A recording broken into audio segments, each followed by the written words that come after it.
Long live, long live. Long live, long live. Zindabad, zindabad, zindabad. Zindabad, zindabad. And the breathtaking Unnapudi Rock Gardens. The land of festivals radiates its warrior spirit through the colorful Hornbill festivals, rolling hills, emerald valleys, and the vibrant cultural.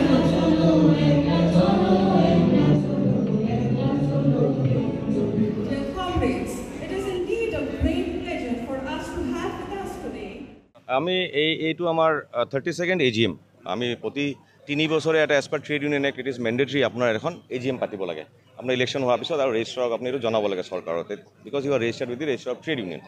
চ' আমি এই যেতিয়া আমি AGMটো পাতোঁ general body meeting পাতোঁ তেতিয়া আমাৰ member গোটেই north ইষ্টৰ পৰা গোটেই মেম্বাৰ তেওঁলোকে আহে আমাৰ অফিচাৰ ষ্টেট বেংকৰ অফিচাৰ আৰু এলং উইথ দেট আমাৰ অল ইণ্ডিয়াৰ পৰা চব লিডাৰ আহে ডিফাৰেণ্ট চাৰ্কলছ আমাৰ 17খন চাৰ্কেল আছে ষ্টেট বেংকত গোটেই ইণ্ডিয়াত এনে জোন ভিত্তিত যেনেকৈ আমাৰ উত্তৰ পূৰ্বাঞ্চলটো গোটেই এটাই চাৰ্কেল চ' আমাৰ ইমানখিনি মানুহ তাৰ পৰা আহে গোটেই নৰ্থ ইষ্ট প্ৰায় 17,000 মান মানুহ আহিব আজি প্ৰথম অপেন ছেশ্যনত different leaders from different circle and also'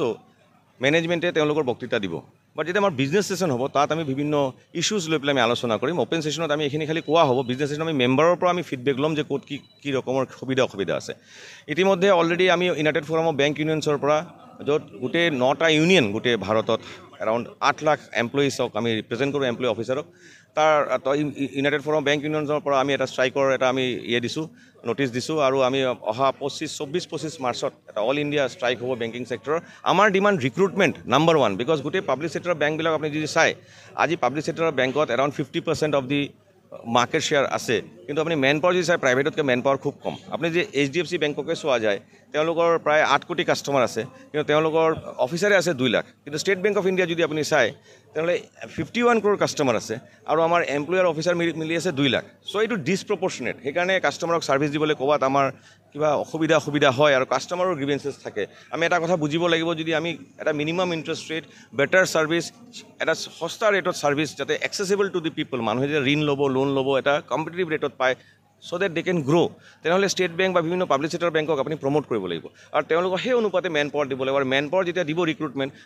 man power দিলে আমি নিবনুৱা মানুহখিনিও চাকৰি পাব এটা ইকনমিৰ এটা গ্ৰ'থ হয় সেইটো আমি এটা ডিমাণ্ড কৰিছোঁ প্ৰথম আমি বিভিন্ন ইয়াত আমি ক্লাৰিকেলত ৰিক্ৰুটমেণ্ট কৰিব কৈছোঁ আমি মেছেঞ্জাৰ পিয়নত কৰিব কৈছোঁ আমি অফিচাৰত ৰিক্ৰুটমেণ্ট কৰাৰ দাবী দিছোঁ প্লাছ 5-day বেংকিং যিটো আমাৰ ইমান দিনৰ ডিমাণ্ড কেলৈ বেংকত ইমান ষ্ট্ৰেছ বেংকিং ছেক্টৰ আজি আপুনি বহুত ষ্ট্ৰেছ হৈ আছে মানুহ বহুত ৰকম বেমাৰ আজাৰ হৈ আছে তেওঁলোকৰ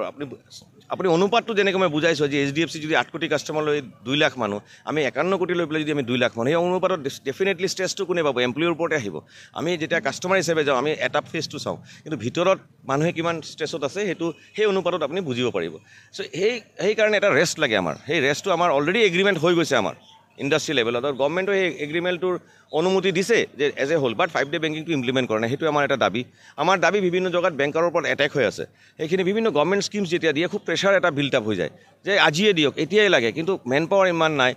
এইটো আমাৰ এটা বেংকৰ ওপৰত এটা বেংকাৰ প্ৰটেকশ্যন এক্ট হ'ব লাগে আমাৰ দাবী বিভিন্ন ৰকমৰ ৰেচিডুৱেল ইছ্যু ৰিটায়াৰ্ড মানুহৰ দাবী আছে পেঞ্চন ইছ্যু আছে আমাৰ তাৰ বাহিৰেও আমাৰ ধৰক গ্ৰেজুৱেটি আৰু ষ্টাফ এমপ্লয়িজৰ কিছুমান তেওঁলোকৰ মানে ছাৰ্ভিচ কণ্ডিশ্যন ৰিলেটেড দাবী আছে কিন্তু আমি মেইন আমাৰ ষ্ট্ৰেছ হ'ল যে এই পাব্লিক ছেক্টৰৰ বেংকটো মাৰ্কেট শ্বেয়াৰ বাঢ়িব লাগে আৰু বেছি মানুহক আমি যাতে ৰিচ কৰিব পাৰোঁ তাৰ কাৰণে মেন পাৱাৰ দিয়া আৰু ব্ৰাঞ্চ এক্সপেনশ্যন সেইখিনি আমি ৰিক্ৰুটমেণ্ট আমাৰ হৈ আছে ষ্টেট বেংক অফ ইণ্ডিয়াত হৈ আছে কিন্তু বাকী বেংকখিনিত ক্লাৰিকেল ৰিক্ৰুটমেণ্ট হোৱা নাই ইতিমধ্যে ষ্টেট বেংক অফ ইণ্ডিয়া প্ৰায় 15,000 মানুহ ৰিক্ৰুটমেণ্টৰ এডভাৰটাইজমেণ্ট ওলাইছে অফিচাৰতো ওলাইছে ষ্টেট বেংক ইজ ডুইং বাট আদাৰ বেংকছ আৰু ৰিক্ৰুটমেণ্ট হ'ব লাগে আৰু ষ্টেট বেংকতো আৰু কৰাৰ স্ক'প আছে আৰু মই ভাবোঁ চৰকাৰে তাত ইণ্টাৰভিন কৰি পেলাই আৰু ৰিক্ৰুটমেণ্ট কৰিব দিব লাগে আপুনি বিচৰা বাতৰি পাব কেৱল নিউজ 18 এপত